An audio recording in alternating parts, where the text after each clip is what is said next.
I transmigrated into a sweet romance novel and successfully redeemed the tragic supporting female character. Just when I was ready to leave this world, the girl, Willow, suddenly confessed her love to me. I couldn't bear to see her return to those tearful, lonely days of her past.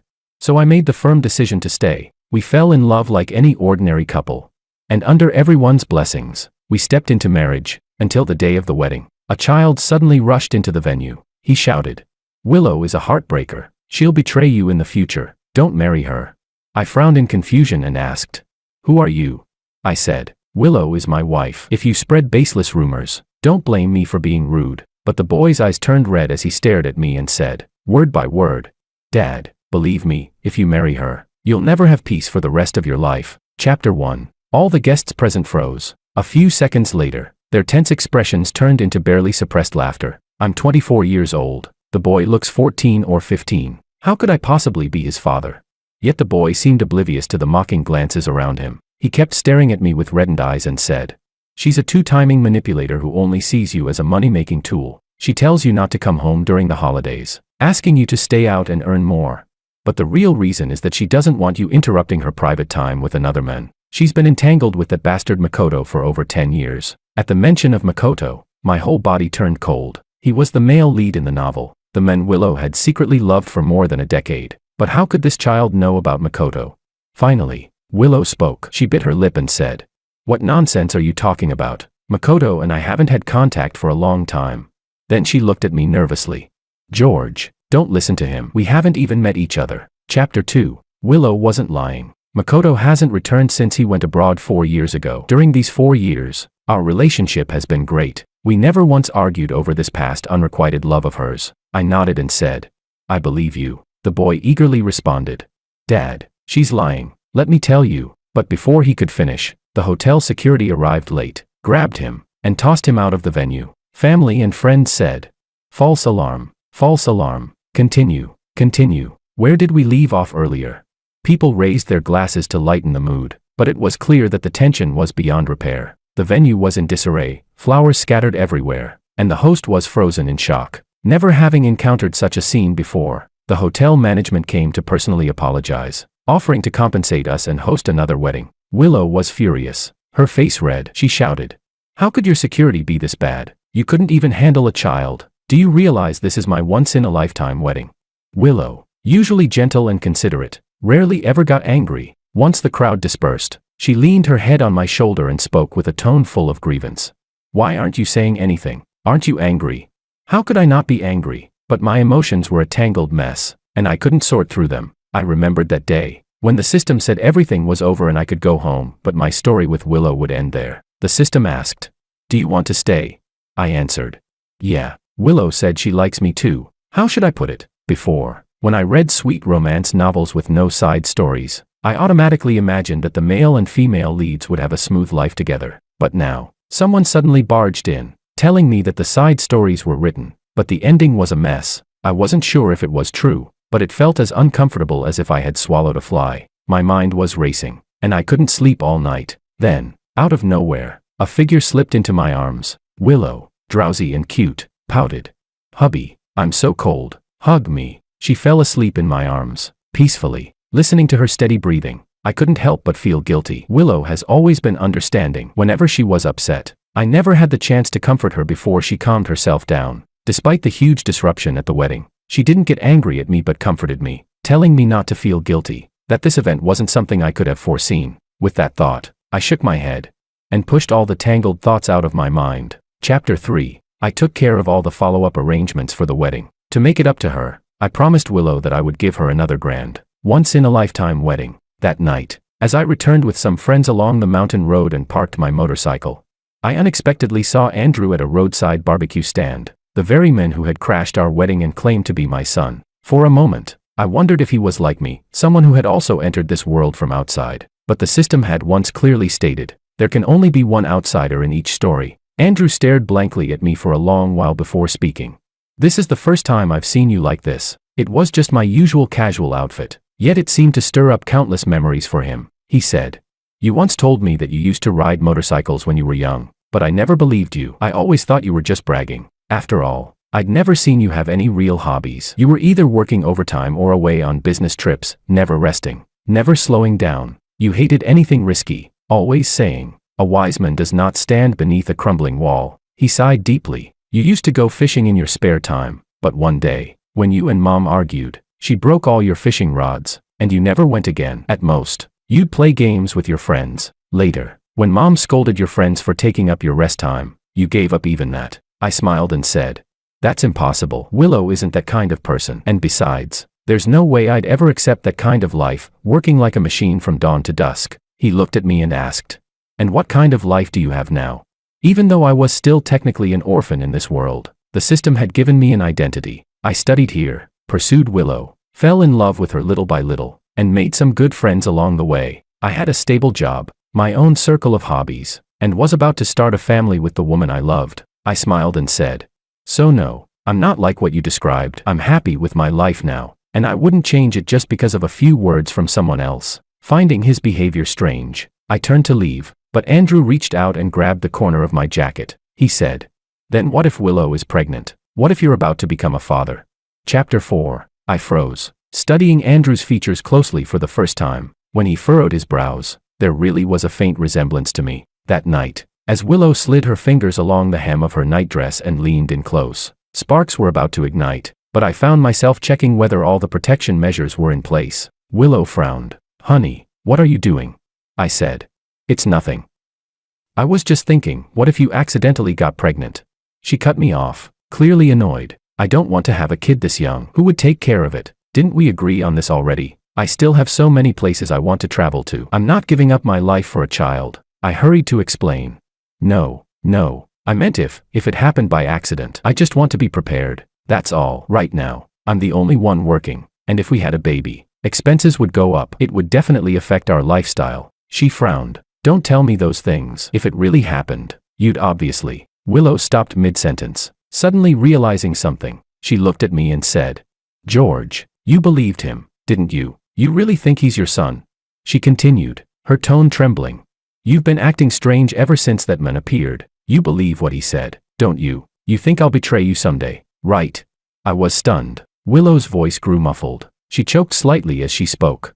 "He's just a stranger, but you're already letting his words define our future." In the darkness, I reached out and pulled her into my arms. She nestled against me and whispered softly, "I know you've been under a lot of pressure lately, with work, and now planning the wedding again. I understand. But still, being doubted by someone you love, it really hurts." The next day, Willow decided to go to the hospital for a checkup, just to put my mind at ease. As always, she didn't have the courage to look at the test results first. She left them for me to read and tell her later, while I sat in the waiting room, staring blankly at the report in my hands. Andrew appeared and took a seat beside me. He said, "My birthday is July 23rd, 9 months later." The report showed that Willow was already nearly a month pregnant. Andrew sighed. "You're being foolish." I frowned. "What do you mean?" He said, "Love and effort should go both ways. Family responsibility should never rest on one person's shoulders, right? If you're short on money, then why keep up those extravagant expenses? What's the point of redoing the wedding?"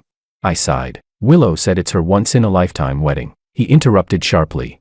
"There are plenty of once-in-a-lifetime events in life. We give them meaning to celebrate life, not to torture ourselves. Pregnancy is also a once-in-a-lifetime thing. Yet Willow insists on staying in a postpartum care center that costs $200,000 a month. Would you agree to that?" I replied. "We'd have to live within our means." He laughed bitterly. "That's what you think now. But it's not like you gave in all at once. You just kept compromising, one step at a time. And while you're working yourself to death in a foreign land. Do you know what Willow is doing?" Chapter 5. I looked at Andrew, hesitation swirling inside me. As I turned to leave, he called out again. "You still don't believe me, do you?" I replied. "We're a couple, and we're about to get married. Having a child is the most natural thing in the world. As for what happens afterward, that can be worked out together. It doesn't necessarily have to end up the way he said." He said, "Then tell her she's not pregnant yet." After a short pause, Andrew closed his eyes and said softly, "Half a month later, tell her the truth then." I didn't understand what he meant by that, or why he said it. That night, Willow said her best friend needed to talk to her and grabbed her bag before heading out. I followed her. She hailed a cab, but instead of meeting her friend, the car stopped beside a restaurant. The next second, she pushed open the door and walked in, to sit across from someone I knew all too well, Makoto. Makoto reached out his hand. "Long time no see," he said with a polite smile. "I thought you wouldn't come." Chapter 6. It had been 4 years since they last saw each other.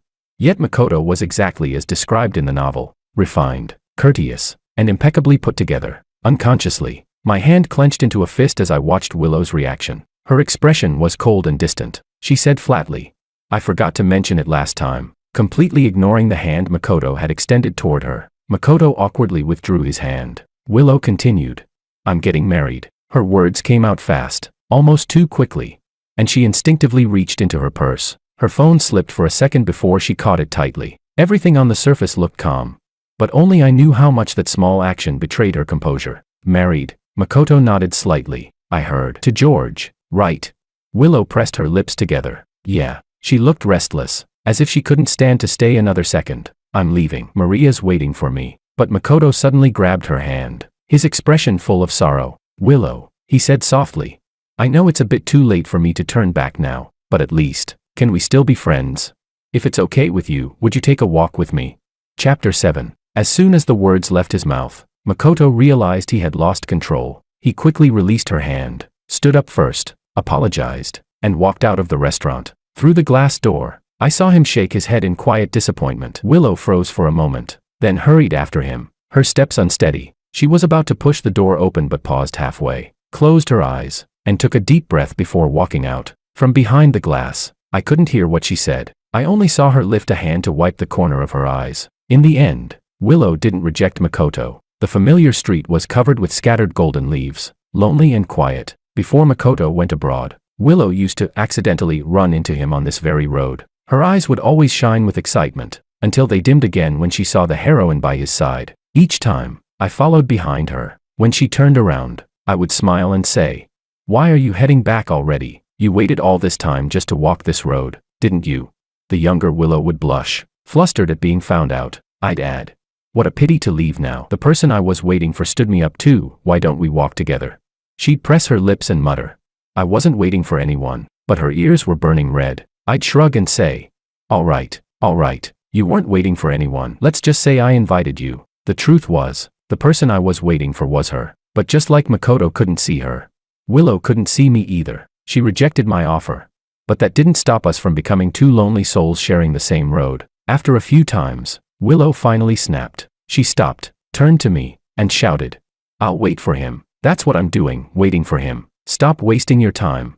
I looked straight at her and said calmly, "Then I'll wait for you." Willow froze, and so did I. Chapter 8. Actually, before I was brought into this world, I already loved Willow. So when I learned that my mission was to save her, I was happy. Every time, I thought, let Willow be a little happier, just a little happier. The first time we walked down the street together, neither of us spoke. The second, third, fourth time, we finally began walking side by side. Then came holding hands, kissing, and treating the fallen autumn leaves as our wedding veil. She had experienced so many regrets. I wanted to make up for each and every one of them. Someday, I thought, she'll finally see me, and when that day comes, I'll make sure she sees only me. A dry branch snapped underfoot with a crisp crack. I came back to my senses and stopped walking. Ahead of me, Willow and Makoto walked side by side in silence, their backs slowly fading from view at the end of the street. Chapter 9. When Willow came home, she was holding a box of strawberry cake. It was from that bakery we used to visit often, our favorite flavor.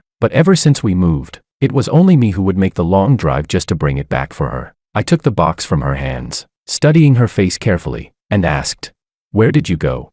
She said, "A friend was feeling down. I stayed with her for a while." I smiled faintly. "So, this sad friend of yours drove all the way to the next city just to buy you this cake?" The air froze for a moment. Willow's expression stiffened. "What are you trying to say?" she asked. I just looked at her without answering. Perhaps it was my gaze, but Willow seemed to grow impatient under it. She snapped, "How long are you going to keep being paranoid over something so baseless?" My heart clenched painfully. I frowned and asked, slowly and clearly, "You didn't meet Makoto, did you?" Willow froze, realizing what I meant. Her face twisted in disbelief. She bit her lip and said, "You followed me."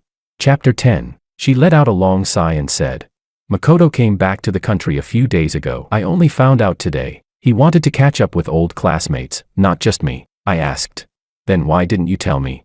She lowered her gaze and said softly, "I didn't want you to overthink it." And now that you've seen it yourself, you know we just met once, I replied. Just once. A bitter laugh escaped my throat. Willow frowned. Can you stop being so passive-aggressive? What exactly did we do? Were we being flirty? Did we hug? Did I betray you in any way?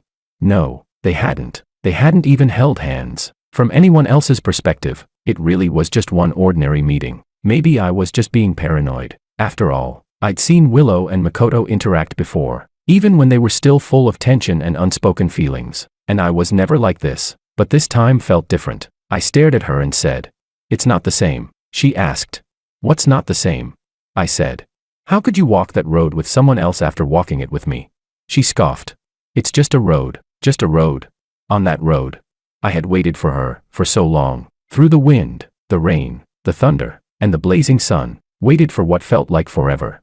Until she finally turned around, and to her, that road was just another place, something she could walk with anyone. Meaningless. I asked quietly, "Then why did you wait there every day before?" Willow froze. I said, "You know, don't you?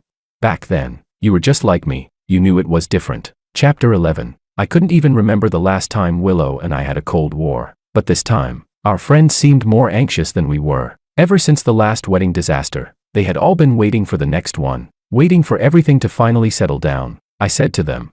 She met with Makoto. There was a brief silence on the other end of the line before one of them cautiously asked, "Anne, what did they do?"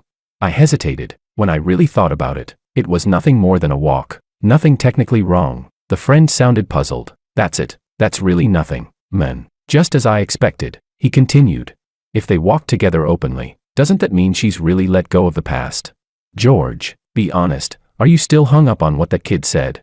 They told me to relax, to stop overthinking, that I was making a mountain out of a molehill, that I should focus on the good things instead. When it came to Willow and me, my friends always had endless stories to tell. The first Christmas Eve we spent together, Willow took an overnight train just to deliver me an apple of peace. That winter, she waited downstairs at my dorm early in the morning just so we could watch the first snowfall together. The wind was freezing. Her cheeks were flushed red, her breath turning into white mist. I rushed down, pulled her into my arms, and asked, "Willow, what are you doing here?" She huffed softly and said, "Don't you get it? If we stand in the snow together, it counts as growing old together too." Willow had never touched a needle and thread before. But she still tried to knit me a scarf, pricking her fingers until they were covered in tiny drops of blood. Those memories felt like they happened just yesterday. And maybe my friends were right. After all, we had gone through so much together. They had only met once after 4 years, just walked a short stretch of road together. What could that possibly mean? Chapter 12. I told Andrew about those old memories. I said, "Willow isn't someone who doesn't know how to give." That winter, Andrew cut me off immediately, rolling his eyes. "She stood for hours in the cold just to watch the first snow with you, right?" He went on. "And she knitted you matching scarves, huh? You two walked down the street wearing the same scarf and almost got hit by a car, right? She cooked for you, shared your hardships, right?" I was speechless. I said quietly, "But after we got married, we still loved each other, didn't we?" Andrew suddenly went silent, a rare thing for him. After a long pause, he said, "Come on, man, stop lying to yourself. You don't even need to say those words. I've heard my mom repeat them 1,000 times. What do you want me to tell you? That you were both in love, that your love was worth it? You're just trying to convince yourself that what you gave had meaning. But if it truly were equal, if it really was mutual, you wouldn't need to say it out loud." I realized my hand was trembling slightly. I asked, "Did I tell you about Willow's betrayal?" Andrew shook his head. "You never said anything bad about my mom, not once." Then he took out a piece of paper, wrote down a string of numbers, and slid it over to me. He said, "I saw it here." Chapter 13. On the slip of paper was an email address. I didn't log in to check it. I just ran my fingers over the string of characters that followed. The password, my moon.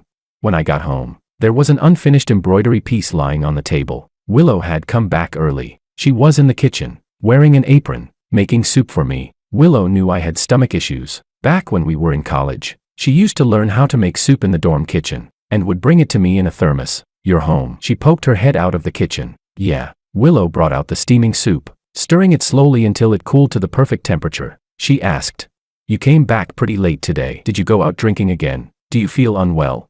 I shook my head. In the 4 years we'd been together, we had fought a few times, small and big arguments alike, but most of the time, we reconciled naturally. Just like now. She leaned softly against me and asked, So, did you eat dinner outside? Her head rested lightly on my chest, through the thin layers of our sweaters. I wondered if she could hear the heartbeat that had always belonged to her. I nodded. Yeah, I ate a little. She smiled faintly. If you get hungry later, I'll make you something else. Willow straightened up, then began talking about the new wedding plan I drafted for her. She said, I don't think the date you picked is very good. Let's change it to this one. It's the luckiest day for weddings this year. Then she continued. Also, can we switch the hotel? It's a bit more expensive, just a few hundred more per table, but the food is so much better. And for the honeymoon, I want to go to this little island my friend recommended. We could stay there for a while, the weather's lovely. Her eyes sparkled as she spoke. She said a lot, even reminded me to make sure the hotel's security team was extra careful this time. While she spoke, she touched the ring on her middle finger and said softly, a little aggrieved. It should have already been on my ring finger by now. I brushed the back of my hand gently against her cheek and asked, is there anything else you want to tell me?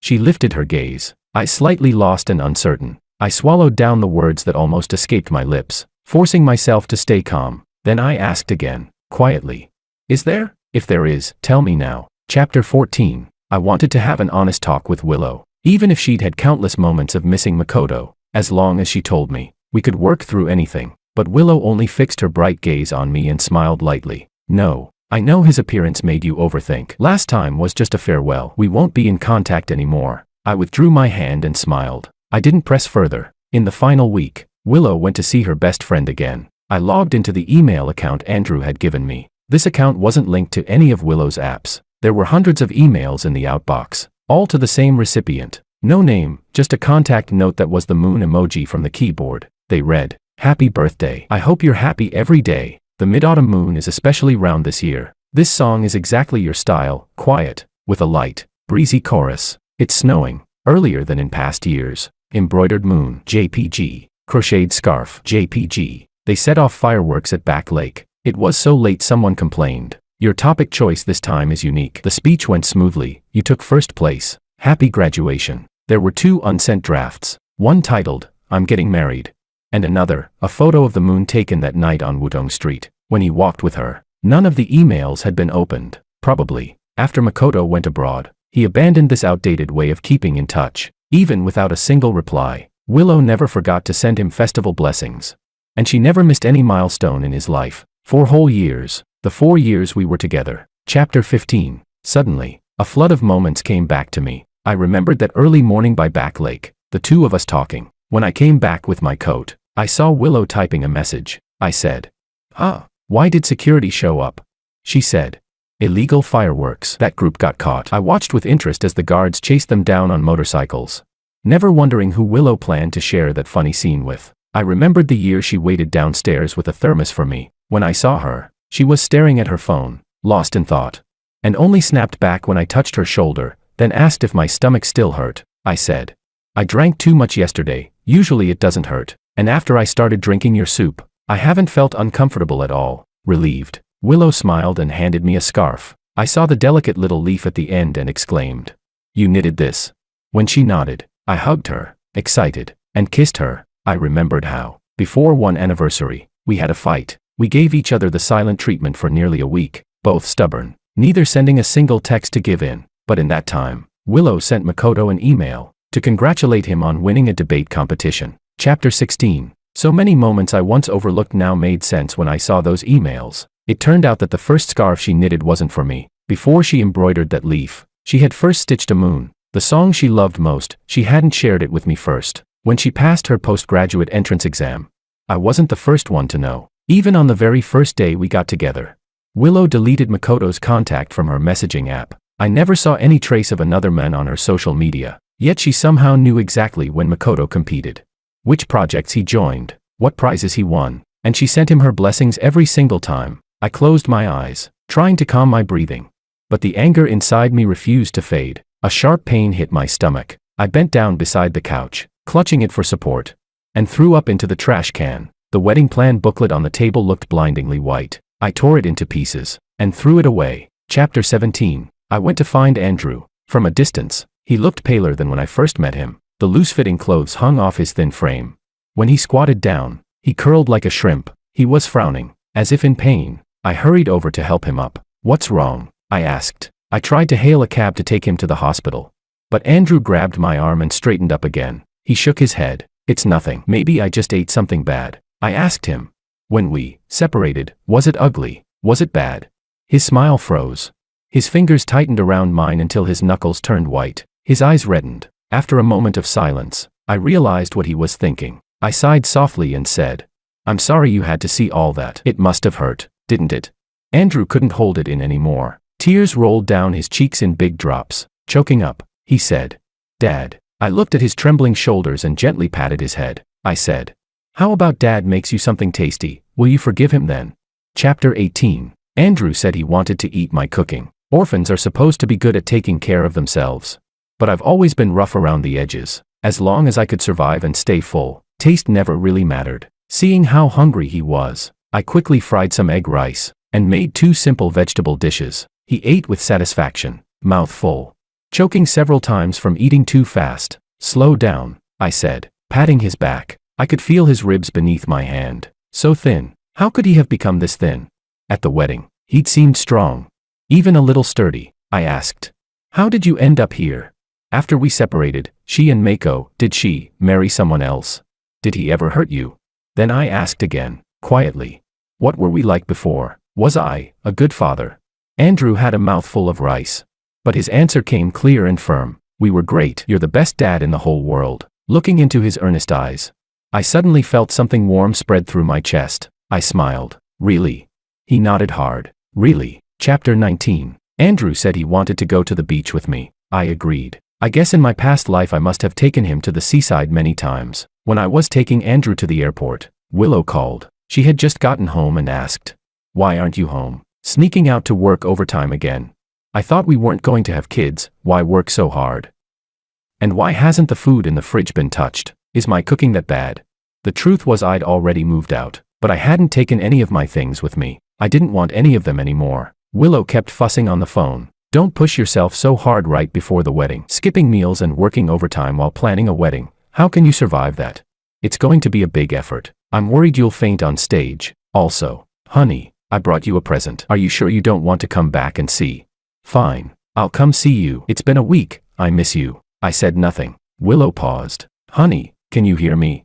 Only when the airport announcement sounded in the background did she realize something was wrong and ask where I was. I looked at Andrew, who came running over with a drink, patted his shoulder, and said in a calm voice, Willow, let's break up. Chapter 20. Andrew had a good eye for places, warm and bright. The sunset alone could wash away a whole day's fatigue. The only downside was that Willow nearly blew up my phone when we landed. Andrew was wildly excited. I blocked Willow and turned my phone off. He seemed even thinner. Even though he'd been eating with me, there was no meat left on his face. I noticed he had many scars, on his head, arms, legs, very visible. The one on his neck looked especially new and shocking. Are you hurt? I asked. He turned his head and said nonchalantly, Dad, you don't know, I like extreme sports. These are from crashes. Pointing at his head, he added, this was from rock climbing. The rope wasn't tied right and I hit a rock. I asked, what about your neck? Who did that? Did someone bully you?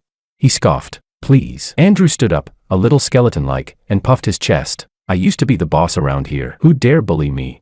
That one was from falling asleep in class. Head drooped, and my pen stabbed my neck. From Andrew's stories, he'd been a wild kid back then, and I was always the one to talk sense into him. He didn't want me staring at his scars. He ran off to build a sandcastle and played with the other children, then swindled some of their props and ran back to show me. He'd really been a ringleader of mischief. I rubbed my forehead in helplessness. Andrew built a big mound that I couldn't tell what it was. What's that? I asked. He dove into the sand and came back out grinning. It's like I was born again, he said. I felt like I'd been struck by lightning. Frozen for a moment, I watched as Andrew's movements slowed. The sea breeze lifted his clothes. His pale face seemed to fade into the wind. He said, Dad. Slowly he knelt before me. His voice was low but utterly earnest as he said, tell her the truth. Make her terminate the baby. Chapter 21. I helped him up and shook my head. I said, he is you. If he's gone, what will I do when you're gone too?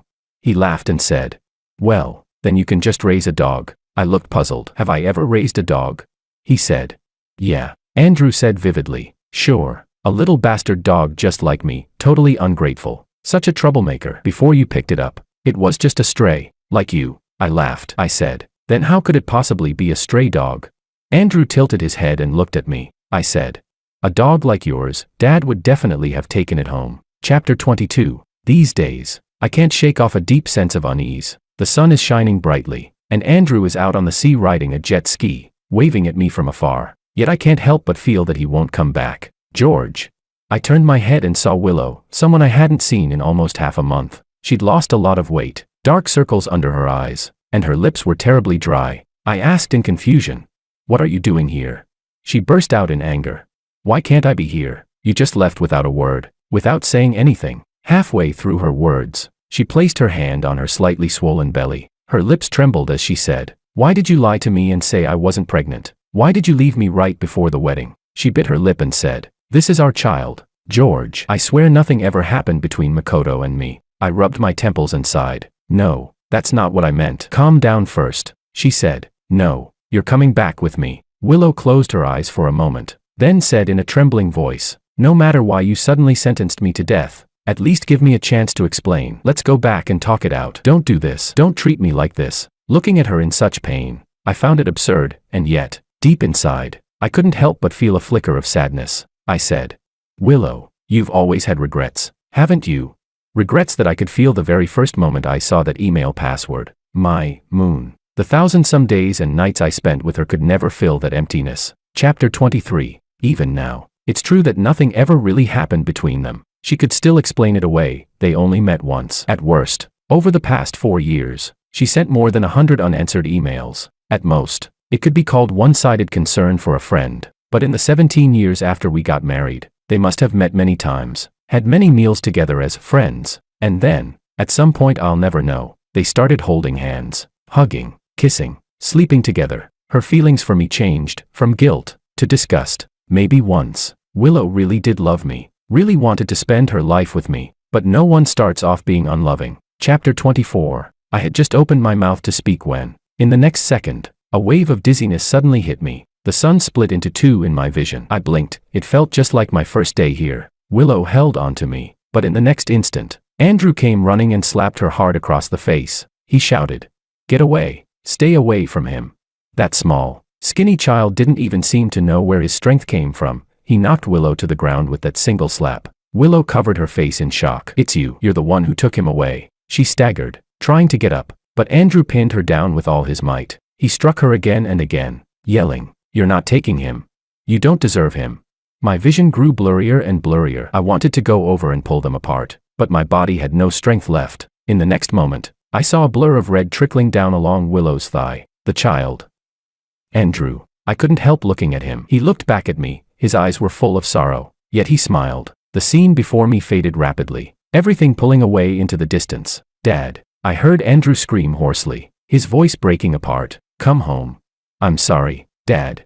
Chapter 25. When I opened my eyes again, I was back in my original world, back to being 18, the age I was before I crossed into that book. It was as if everything had just been a dream, one that vanished completely upon waking. The book in my arms had been warmed by my body heat. I opened it, only to find that the ending had changed. The second female lead, who had vanished without a trace halfway through the story, had now become the main heroine, and my name was written, clear as day, in the position of the male lead. The story of redemption had turned into a story of a wife searching for her husband. Willow had miscarried, and gone insane. Truly insane. The text of the book read, blood slowly flowed from between Willow's legs, and Andrew's face grew paler and paler. Willow tried to call out to George for help, but no matter how much she screamed, he just stood there, as if he couldn't hear a thing. She struggled to crawl toward him, but Andrew clung to her tightly. Her body felt heavier by the second, her mind growing hazy with fear. She wanted to slap Andrew away, but her hand only met air. Andrew was disappearing, melting into a pool of blood that slowly merged with the stains beneath him on the sand.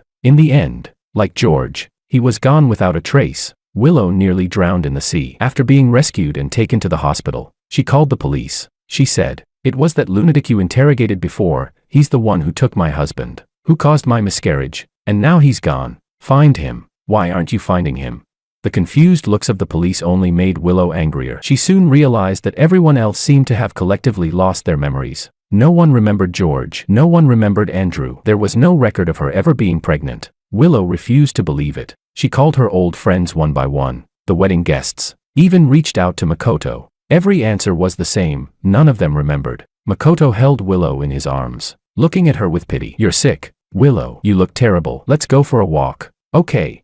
"Yeah," Willow said coldly, staring at him. "It was on that walk, with you, that he started to hate me." Then she went mad, running wildly through the streets. Makoto tried to stop her, to pull her into his arms, but the crazed Willow slapped him hard across the face. After a while, she finally quieted down. Makoto said, "Willow, I'll take you to the hospital. You're just sick. I don't blame you." But Willow only stared past him, her eyes burning. "There," she said. Makoto turned around and saw a pile of fallen leaves. Willow said softly, "You know what? We kissed there once, right in the leaves. It was so romantic." George said the golden sycamores were my wedding dress. Makoto thought Willow had lost her mind. He finally found a chance to tie her up and take her to the hospital. The doctor diagnosed her with bipolar disorder. She wandered aimlessly day after day, sneaking out whenever she got the chance, just to ask strangers about George. Her family, unable to stand it any longer, sent her to a psychiatric hospital for mandatory treatment. Willow insisted she wasn't sick. George was real. It was everyone else who had gone mad, forgetting him. She couldn't understand that this was all just the world inside a book. She had once been happy. It was she herself who had turned her ending into something tragic and unfinished. Chapter 26.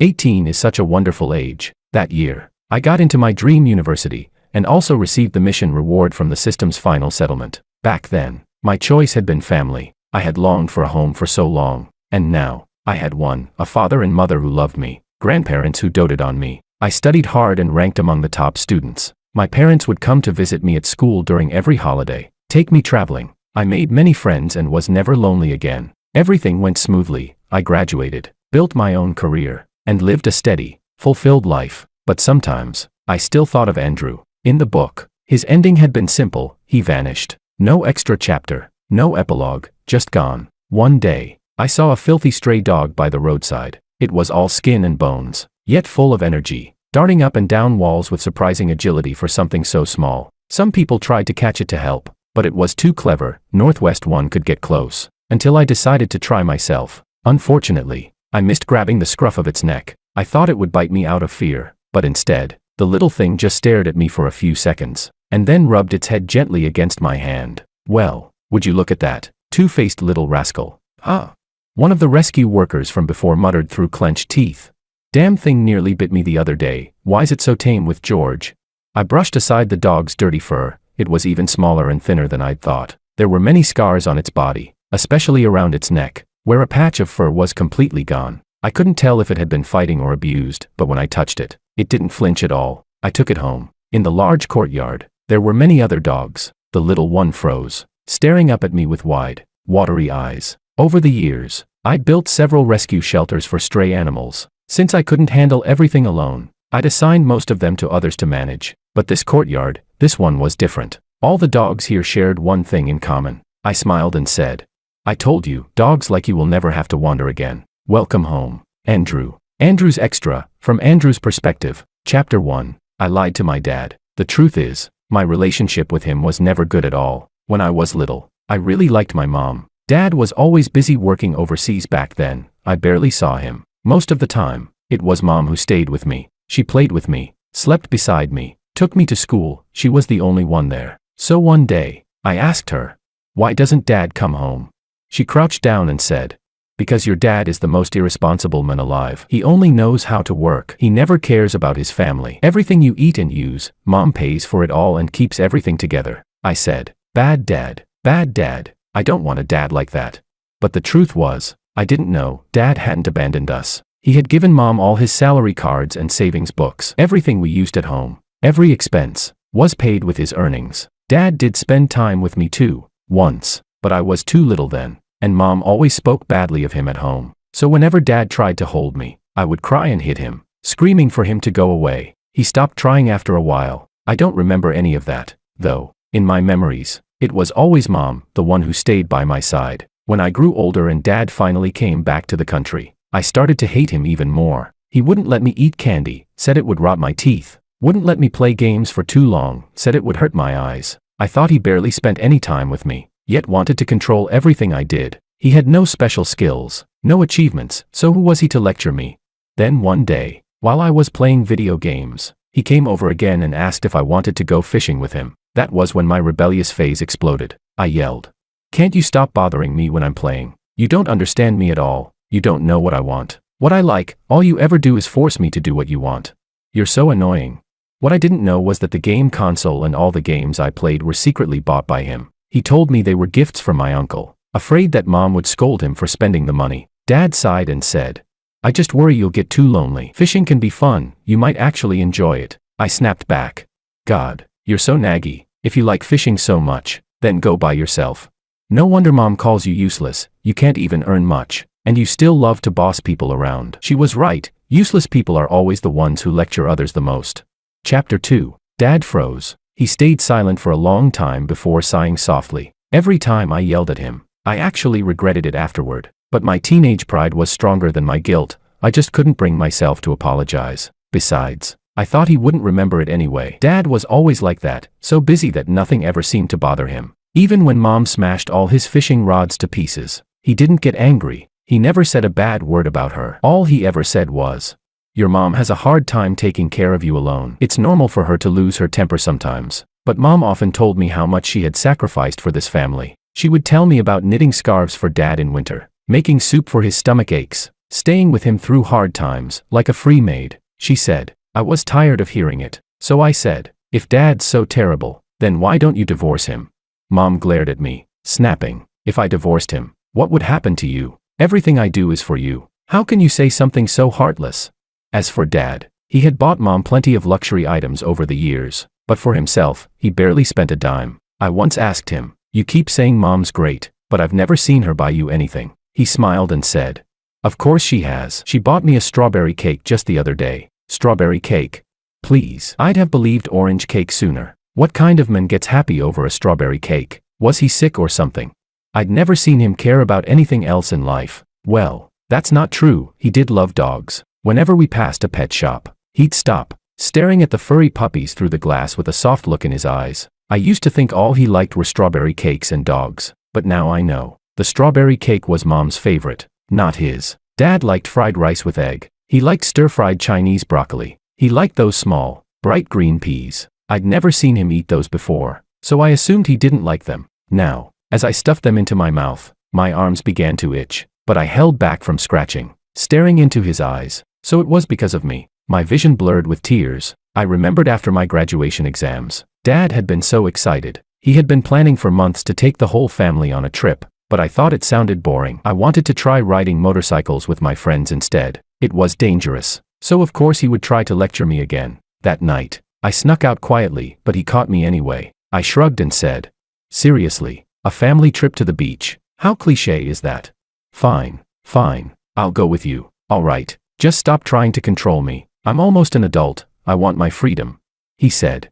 When I was young, I used to ride motorcycles too, let me tell you, but I didn't wait for him to finish. I waved my hand impatiently and ran out the door. He saw that I wouldn't listen, so he grabbed my protective gear and ran after me, texting as he went, "Andrew, I'm not stopping you. Just wait a second. If you ride without protection and get hurt, you'll regret it. Take the gear with you." I rolled my eyes helplessly and told the driver to stop. I lowered the car window, waiting for him to bring it over, but nothing happened. And then, I heard a loud crash behind me. Dad was lying in a pool of blood, and across the road, I saw Mom, with another man's arm wrapped around her shoulders. Chapter 3. Dad will never speak again. He doesn't move, doesn't smile, and he won't sit at the computer to play games anymore. He will never take care of me again. Mom came over to hug me. I slapped her across the face. I bit her, slapped her, pinched her. In the hospital I screamed at her like a lunatic, calling her shameless, calling her a bitch. She didn't fight back. She just had that other man pin me to the ground and take me home to lock me up.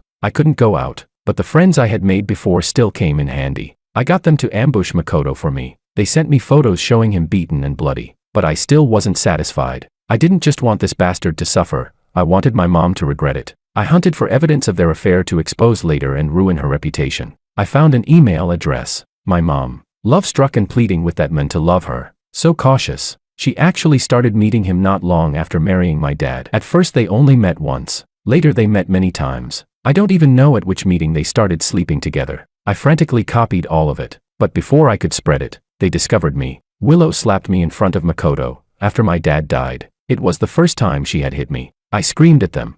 If you've got the guts, sue me. Do you even have the nerve? Willow, do you fucking have the nerve? Send me away then. Even if you all died, I still wouldn't be appeased. My dad will never come back. They not only locked me up, they confiscated all my electronic devices. They wouldn't let me out. So I banged my head until my face was bloody. If someone dies, they won't be able to cover it up. But all of that was taking too long. There were fewer and fewer sharp things in the room. After being rescued again, I fixed my eyes on the 4-needle. Facing the mirror, I plunged it through the major artery in my neck. Chapter 4. Half conscious. I heard someone speaking beside my ear. I thought I had failed to die again. I heard the voice ask, "What do you want to trade?" "My dad," the voice asked.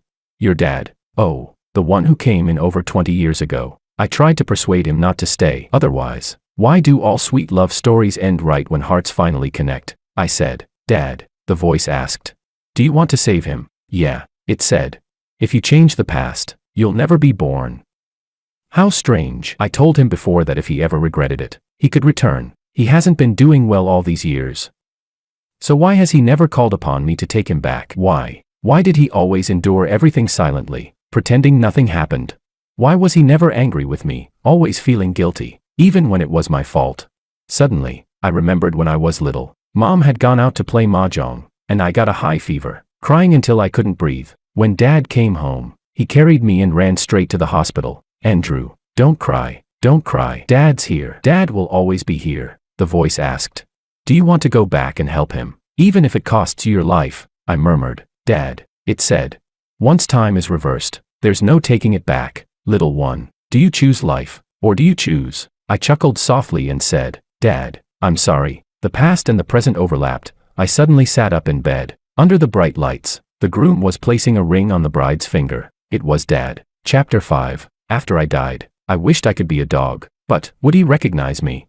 I made friends with many puppies. Searching the world for George, a puppy friend told me that far, far away, there was someone who looked just like my dad. I ran and ran, for such a long, long time. Finally, at some street corner, a big net fell over my head. Warm hands lifted me up, and I smelled that familiar scent. It was him. Woof, woof, woof. Other people said, "This little dog is pretty fierce." Not fierce at all. I was calling for Dad. Even a puppy misses his dad.